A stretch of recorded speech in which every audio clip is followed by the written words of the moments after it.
Yeah, welcome to Cayman Islands. I'm back out here again, trying to enjoy myself. I just got her fixed, you know what I'm saying? So I'm like, trying to enjoy myself, you know? Yeah, with one hand I'm holding this thing, with one hand. Woo! My phone. Ah! Damn! You talk about adrenaline. This is adrenaline right here, girl. Whoa, I'm telling you. I'm mad with this shit. And one hand, you know? Whoa!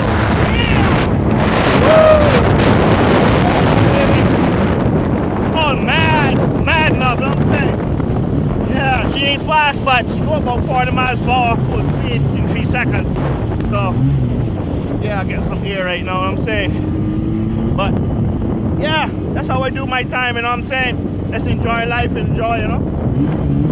Got her fixed, so we're just rolling out, living life.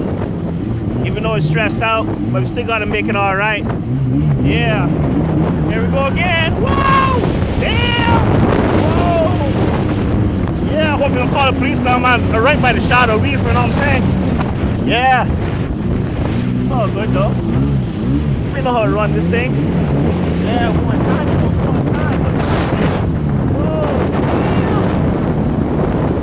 Whoa! Action. This is some action right here. Whoa! Damn! Again! Ah! Whoa! Whoa! Whoa! Whoa! Damn! I almost lost that one there. But it wears you out, though. Wears you out. At least me. Damn! Hey, what? We gotta enjoy it. We've got a sunset going on over there. You know, the tourist there. She's in her bikini. Should be in my bikini too, but it's too cold for that right now. Well, that's it, folks. I'm gonna enjoy myself. I kinda can't really do some humps and jumps on this with one hand, so I'm gonna try to do my thing here. Get to see y'all guys in a rebound. Peace.